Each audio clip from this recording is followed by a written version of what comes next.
Hello, welcome back to my channel, or if you're new here, welcome. I'm Sinead. This is my spooky corner of YouTube, where I talk a lot about spooky books, spooky films, and spooky things that I see during the day. Today, I'm going to be reading through and reacting to the many book icks that you shared on a recent video of mine. This is a trend that has been going around for a while, and I did a little series over on TikTok and created a compilation video right here of the various icks that book marketing books are giving me these days. This could be stuff that's on the cover of books, it's on the back of books, it could be things that are in the books. I have in the past shared my personal icks about books and also icks from other people who follow me. But today is the time for YouTube. I'm going to go through all of the icks that you put in the comments of that compilation video and give you my feedback on them. Look, my microphone. Look, if you can see my microphone in this video, it's because it's excited. As ever, these book icks are meant to be fun, they're meant to be irreverent, they're meant to be silly. If you personally love anything that we mention and we go about, then you're right. You're absolutely right. Not aiming to cause offense or yuck anyone's yum. Right, gotta get the comments up. I've got all the comments up here. There were quite a few of them. I'll get through as many as I can, and there's always room to do more icks in the future. Okay, Hooky Haircrafts 4004. Oh, I like this one. For me, it's a description along the lines of, Cassandra rich person had it all. A gorgeous, devoted husband, 2 angelic children, and an absolutely massive house in the countryside. It was the perfect life. Until... Oh, yeah. How many books start with that? Yeah, when Cassandra rich person's life goes to shit, it does sound like she deserved it. You know, people are entitled to a happy life, but I'm sort of sensing that she may be getting what's coming to her. Oh, you just know that is going to be turned into a Netflix series. And then the book is going to have a massive Netflix sticker on the front of it. Certainly right up there with one of the biggest icks I think we can all agree with. Let's start off. The stickers need to go. Not only actual stickers on books that just take ages for you to remove, but the fake stickers. The stickers that are not stickers, that are just the circles on the cover of the book. You can see here where they act like, oh no, you should be able to pick that off. No, that will be there in perpetuity. One of the worst offenders of this is on one of my favorite books of recent years, and I urge people to read this book. This is no shade whatsoever on that author or on that book. Josh Winning's The Shadow Glass. Mwah. If you loved Labyrinth and Dark Crystal, this book channels all of those vibes. It is a great story. Look at the cover. Look what they did. Look what they did with that sticker. They made out like the sticker was great. It's not... They said that Book of the Month takes the prize for this atrocity, for not only defacing the front, but the spine is ruined as well. Oh, is that like is in a real sticker? I'm not sure what Book of the Month one it is, but are they putting the sticker across the spine? That's going to be really difficult to get at, because you bend it. Oh, no. A lot of very strong feelings about books where the covers are changed to match the TV or film adaptation that's coming up. No, we don't want that. We want the original cover. We want the original cover about that. We don't want to see some actor's great big face on the front. No. As No Shelf Control pointed out, if I wanted all that, I'd be buying the DVD. And who even buys DVDs anymore? This is super petty. If it says Unputdownable, there is a 99% chance I'm not picking it up. Super petty. I am here for it. Yeah. Must read as well. Can't put it down. Absolutely not. Well, then it sounds like you're challenging me. It sounds like you want to have a fight about this. Okay, oh look what I put it down. I've said it before, I've said it again. Can't put it down does sound a little bit like a cry for help. It's welded to my hand. More on that line. I get viscerally angry with a book that is telling me what to do in regards to a must-read. Sarah Coates 2000 also said, my toxic trait is that I'm immediately annoyed by any book, musician, movie that someone infers that I should love because lots of other people do. Just a gut reaction of obstinance. I think we can all relate. It's that sort of everyone's talking about it. Well, I don't want to. I don't want to do it now. No, okay, fine, you with the popular kids. I mean, we are all, let's face it, we're all book nerds at heart. We were not running with the popular kids at school necessarily. Yeah, so we're fine being on the outside. We're reading interesting books, banned books that may in hindsight not have been a good idea. Nimbletack. The thing that makes me grind my teeth in fury is when you've got a lovely series and they change the cover design halfway through. They do not look right on my bookshelf. A series of books should flow elegantly from left to right. Yet left to right. Yes. Not cause your eyes to grind to a halt suddenly because the spine is all wrong. Why do they do it? I'm not someone who collects a huge amount of series. I don't read a lot of series books, but I've seen these videos. I've seen them where they change the size of the book. It's not all matched up. You got all that trouble to create a series and all these beautiful designs, and then they purposefully don't follow that pattern. They don't match up. I mean, I'm going to be cynical here, and I think that is a marketing ploy because you know they're going to bring out a special edition. They're going to bring out the... I've nothing against like really pretty books. I would buy a special edition, but not if you're forcing me to, so it all matches up on the shelf. It is mean. It is mean and it is cruel. Yeah, I'm just going to throw it out there. I'm also no fan of S.J. Maas and the ACOTAR series. I have read some of it and problems. I've noticed how they've got the Night Court series of that out now, which is poor quality, but it's a whole new set that fans of that series have to buy. I think that's because they want the black books on the shelf because some people are purposely unfollowing or commenting on commentators who have the rainbow covers in the back and then go, oh, you're an S.J. Maas fan. Oh dear. Yes, the black ones will mask it. Now this is an interesting one. This is an interesting one because it's a challenge for book reviewers like me. My ick is when the blurb says, for fans of XYZ book, or ABC book meets XYZ book.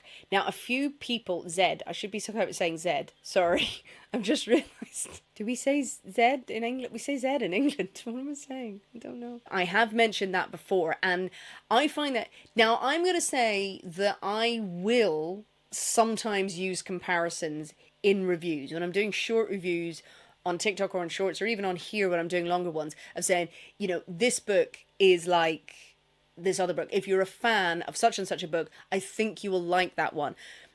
And I realize that that can be frustrating, but that's me as a reviewer trying to say, I've read that other one and I can assure you that this is a good, I think, comparison. So I hope that when it comes from reviewers, we're just trying to give you a hint of, actually, I really do think this is like that. But I do agree with that because I think when it's on the marketing, more often than not, it's nothing like the other book that's mentioned.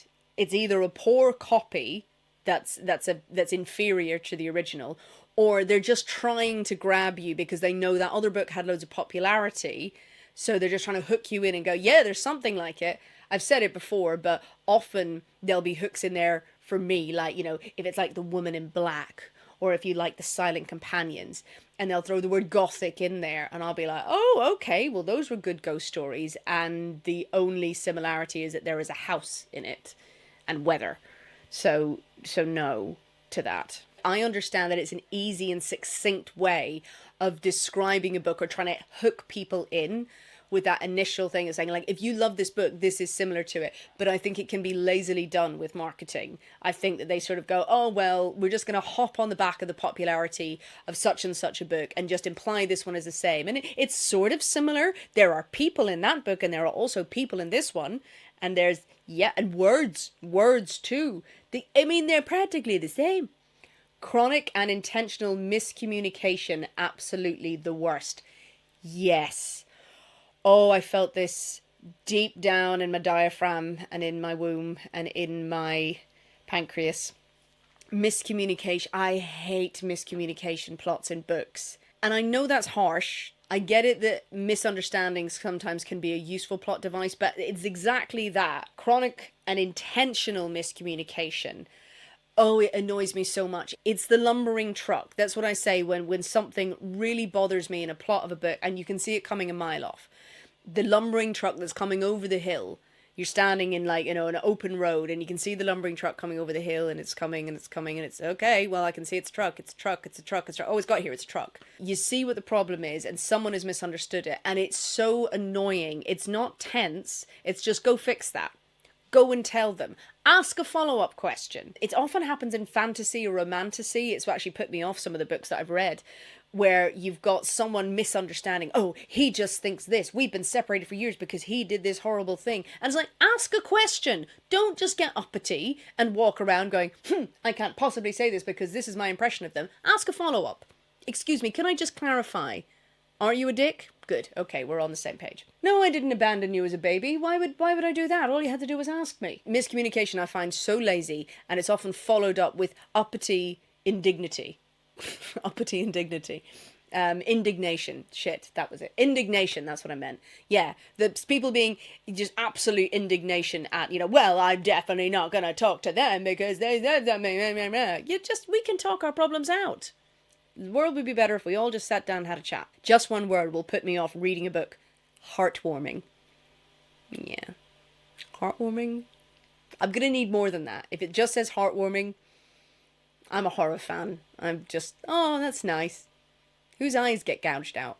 Does anyone just get tormented by the spirit of their ancestors?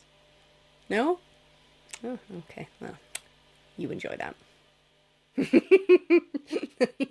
This is where we're getting into petty dialogue. When a character has an idea and says, suddenly a light bulb went off. No, the light bulb goes on when you have an idea. That's the whole thing. I have read that. A light bulb goes off. What? You stopped thinking? No, turn it on. You need the light to see. You needed to see the ideas. Fascia.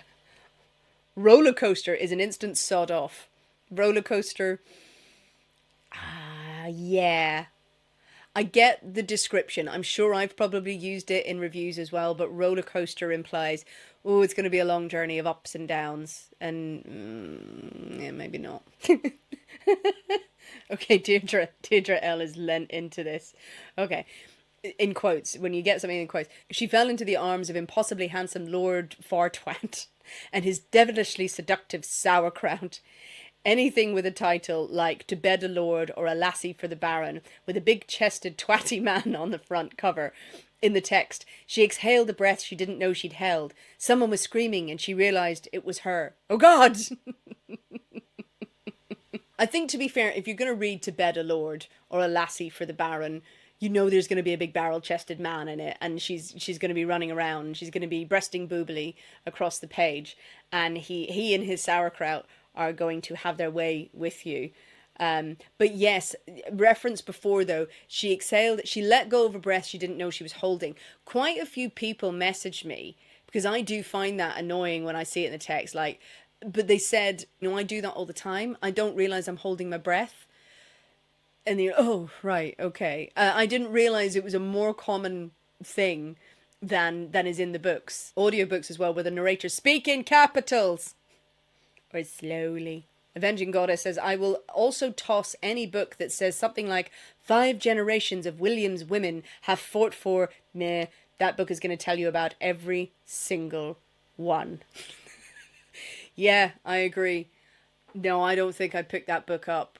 Even if the premise was a horror plot or something really witchy or occulty, 5 generations, I'm like, oh, we're going to have a lot of family drama.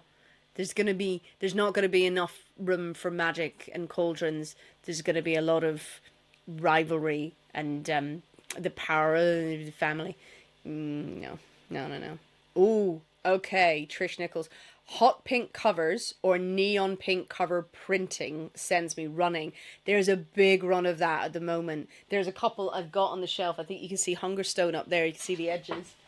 Let's see if I got it. And I love this book. That big trend in that, the neon pink. And this is a great book. This is a really, really good book. And it does seem to be on a run of books that are described as female rage. Female rage, the tagline of that are being thrown into descriptions is actually annoying me as well these days, because it just seems like anything is female rage, good for her energy. And it's so carelessly thrown in there where you're like, I mean, there is a lot of root causes and interest behind female rage. If it's just someone fucking shit up, I mean, good for her, I guess. But we're being a bit flippant here, I fear. Back that goes. continuity. I would love to see a video of your favorite things about book marketing. I have got a green flag video sitting somewhere actually where I talked about some of the things that are green flags for me. So if you're interested in that, I can put that out. I don't know if I recorded it well. I think I did it on a whim at the last minute. One of those where I've gone, I don't want to look at that. Maybe I'm just talking bollocks. A piece of creative writing from one of you along the lines of she was not like other girls. That trope that comes out. And I'll acknowledge as well that a fair few people mentioned a while ago in a different video I did that she was not like other girls can sometimes these days be used to describe someone who may be neurodivergent. And I get that, and that can be, the character could be neurodivergent, and that's why they're not like everyone else. In these book ick cases, it is very clear that that person is not neurodivergent, it's that they're the chosen one. Melancholia McTedious had always known she was different, from her generic looks to her unutterably bland personality, to the rebellious nature that led her, unlike other girls, to wear jeans and sneakers. Melancholia just knew destiny meant her for more. Oh yeah. And she just knew that was the energy they needed for the next queen of the universe. Yeah, it's giving Twilight. Now, someone has, but is anyone else bothered by overly crass female leads? I picked up a book the other day and I couldn't even get one page in before she was giving the two-fingered salute. I hate that kind of narrative. I immediately put the book down and I'm just going to give it away. While I don't mind a crass FMC, I don't mind anyone who swears and I don't mind anyone who is afraid to speak their mind, but there is a trend certainly where you've got a book and it's like a badass female character, and the way that they show that is that she swears. You know, she's not afraid to stick two fingers up at authority, and immediately it is just swearing rather than their actions, but deep down inside usually they're flawed and they're gentle. It's the same trope you see in fantasy books where, you know, the female character is all just kind of like, I'd rather be out shooting and hunting, but she's impossibly thin and beautiful and will put on a dress in a while, and she's badass, but as long as she swears then she doesn't have anything else about her character. They don't show any other kind of morally grey characteristics, which we might appreciate. Oh, Jacqueline, when all the marketing or reviews talk about the massive twist, then I'm not reading it because I'll spend the whole time I'm reading it waiting for the shocking twist you won't see coming. Yes, stop saying there's a huge twist. Stop saying it. The twist you won't see coming. The twist that blew everyone away. Well, now we know there's a twist. And if it's a psychological thriller, okay, there's probably going to be some twists in there. Does anyone feel compelled when they see that to pick up the book and go, well, I'll prove them wrong. I'll see it coming. I bet I can. It does seem like a big sort of challenge to you. And if you're sitting there waiting for the twist, are you really going to have your jaw on the floor? 9 times out of 10, they're a letdown, the twist. I had a run of psychological thrillers that I was listening to recently and it was like, big twist coming. And the twist was nothing. It was, you use that by saying that there is a twist at some point and you've hooked me in for an entire book and then you've gone, sorry, it wasn't that good a twist. Thank you. Right. Okay, similar to this book meets this one, it's when the publisher name drops or combo name drops in order to describe the usually urban fantasy novel, e.g. Monty Python meets Terry Pratchett and Jim Butcher while they are assaulting Douglas Adams at a Welsh seaside bar. Yeah. It's sort of, let's cram in all of the authors that we know that work in this genre and make out that they're all in a bar and kind of chatting. It's if so-and-so and so-and-so had a fight or got in a car together and went on a long trip and ended up kissing. You know, it's never really that, but yeah, we don't need to see the mashup. Is that fair on the authors as well? Because authors are often asked, new authors are asked to say, what other authors are you like? So we know how to pitch it. Then that author's got to go, well, I've got to compare myself to another author, and then you're going to use that in the marketing, and maybe they didn't even want that in the first place. Ooh, this is good. When I see a book described as elevated horror, I avoid it because there will be no sense of dread or unease or even anything scary within the covers. Interesting. Elevated horror is giving that we've taken horror and really fucked about with it as a genre. So this won't be like the horror that you're used to. And I guess that could lead to a brilliant book. It could be something really interesting. There are literary horror books out there that I've read and enjoyed. And then there are others where I've gone, do you know what horror is? I guess that would be like elevated dining. You know, elevated cuisine. I don't want a fancy new take on Mexican food. I want my fajitas and my margarita. and another margarita to get over the fact that I read Elevated earlier in the day. It's hot take here. Another one is for the modern audience, which usually means that the language and plot has been dumbed down and apparently written for imbeciles.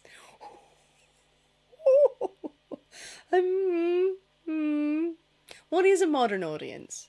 What is a modern audience? It's a good point. What is a modern audience? Modern audience, is that harking to sort of that it's postmodern, or that it's modern fiction in the same way that it's Elevated or literary, or that it's a new twist on it for a modern audience? But we're all a modern audience, or are we contemporary? Interesting. It's making us stand in the bookshop going, what are we even? Where are we? What era is this? Do we like this? I quite like that. I quite like that. It's no offense to people who think I'm a modern reader. In romance novels, it is inevitable that one character will quirk a facial feature, generally an eyebrow or a lip. And once you start noticing it, it is in every single book. Sarah Baker. That's so true. They're always an eyebrow or the sneer of the lip, a turn of the curl of the lip. I'm doing it now. I don't know. And does anyone else do that when you're reading it and they quirked an eyebrow and you're like, while you're reading it, like, bared his teeth. It's usually the morally grey, dark character. That's how you know that he's morally grey and that he's not the straight and up and down hero. It's the smirk and the huge penis. I wish they'd just write that. Let's just make it clear. I refused to buy a book I wanted because all I could find was the movie cover. Again, never change the book to look like the movie. It's not fair. A fair few comments again saying that if the book is called a Tik Tok Sensation, no, they will run. They will not pick it up. As I've mentioned before, there are so many of them, and there are entire shelves and tables in bookstores now that have the TikTok made me buy it, Tik Tok Sensation. And there are good books being reviewed on TikTok. There are books that I have discovered because of TikTok, because I saw other reviewers recommending them, and they've been brilliant. And I am so glad that they're in my life. So TikTok does have a place, and if I can defend it, because that's where I found my audience. That's where I started. You know, you can find really good books in there. Maybe you find the reviewers, yay, to find them. But there are some where absolutely no. No, there are some that are like, oh, the TikTok sensation. And I'm like, did any of you read this? And really, there's a couple that definitely, no. This is nice. Personal pet peeve from Jess, Plans and Rights. High fantasy books getting compared to Lord of the Rings in the blurb. I do enjoy high fantasy, though I will say I read more of it when I was a teenager, but I actually don't like Tolkien's style of writing. Something telling me something is like Lord of the Rings is actually off-putting to me. Will I have to expect an encounter page-long descriptions of flora and fauna if I pick this up too? I mean, hopefully not. Yeah, sometimes comparing everything to Tolkien is not going to work for you. Tolkien, very particular writer. The Lord of the Rings, what a masterpiece, but it's not necessarily an easy read at points. Hot take. This old chestnut.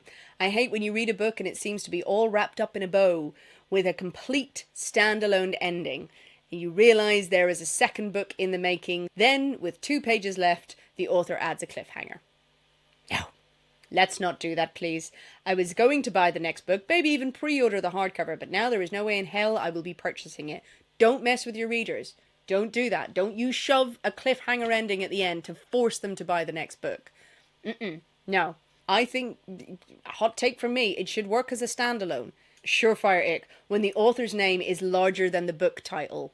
Hello, Stephen King. The tiny horror section of one of my local high street bookshops, there's 2 shelves, and it's Stephen King. Nothing wrong with Stephen King, as I've said, you know, one of the great horror writers, but I don't know what the books are because all I see is his name, Stephen King, and the title of the book is this small. It's like, all you care about is a Stephen King book, so buy it. No, not for me. Please weigh in if you know any other authors that have got across there. Also, the words conservative, fiercely patriotic, and God-fearing. Yeah, I think we see that in the book. Unless it's about how those people are then burned by witches, then no. Any book that says it's for fans of Akator, we got you. Yeah, yeah. Ooh, this is an interesting one from Tony in Quakeland. Dangerous game of cat and mouse, especially if the words brilliant psychopath are also present. Yeah, I could see that. I mean, it's a kind of a standard thriller line, isn't it, that you're going to get in the blurb. There, it begins this game of cat and mouse and a brilliant psychopath. To be fair, brilliant psychopath, do you need to say that they're brilliant? I mean, they're psychopaths. It's the implication that they're brilliant as in that they have a fierce mind and this is probably going to be some sort of genius psychopath. Psychopaths often have very high intelligence. They don't have a lot of empathy. Psychopaths in general often annoy me in books where it's described that this person is a psychopath, and more often than not, in the ones that I've read, the author needed to go and do better research into what a psychopath is and does. So you're creating a character that is highly intelligent and functioning in society, but is also an absolute monster. You're trying to go for the Hannibal Lecter, aren't you? Before he was caught, sort of thing. And that can get very tropey and very messy. It's a bit of a lazy interpretation of a psychopath, because psychopaths in literature, when they're written well, are far more interesting because of their quirks, because of the things that make them stand out, even when they are functioning in society. I'm irrationally irritated by characters with stupid names, particularly fantasy characters whose name contain apostrophes for no apparent reason. I think that's valid when the author is clearly just making stuff up and is appropriating names from different cultures and just flinging them in there with no thought and no structure.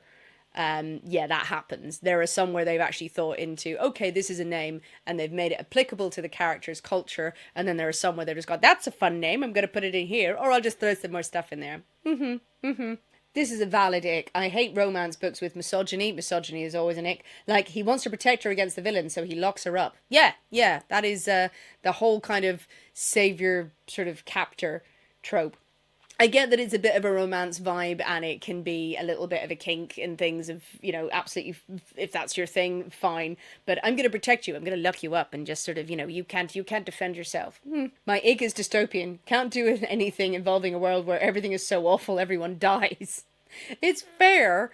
Dystopian. I avoid dystopian. I'm like, dystopian. The clue is in the name. The clue is in the name. Ain't nobody going to be happy. It's gonna, oh, everybody's dead, is it? And there's someone crawling from the last bit of food. Stressful. I particularly like this one. Why does every book have to say a novel on it? Is it not obvious? I mean, especially in the horror genre, I'm not mistaking The Ghost Monster Killer of Your Dreams as a non-fiction book, you know. Fair enough. This is a novel. It's not an autobiography. Enemies to lovers. There's not a lot of fans of enemies to lovers, and describing it as enemies to lovers is a spoiler. It's a spoiler. Okay, right, we know what's going to happen now. But also for some people, it's like, nah, you know, it's a trope that's been tried and tested for a while, and it's getting a bit lazy. You know, as soon as you've got, usually it's a female and a male character, and they meet, and she just thinks he's boorish and awful. Well, two people are going to be making babies later on, aren't we? Yes. Why don't you just skip to it now? Skip to it now and save us the time. Hate anything called whimsical. Whimsy is fun. Whimsical. I wouldn't mind a whimsical book. Every now and then, need a little bit of light whimsy in my life. It's got to deliver, though. I'd need it with a spooky setting, preferably. Oh, also added, when anyone pads down the hall or anywhere. Why do they always pad? Why do they pad? That's a dog's expression because of the pads on your foot, isn't it? Padded down the hall. A person shouldn't do that. It's weird if you are. Maybe they are on all fours. Who knows?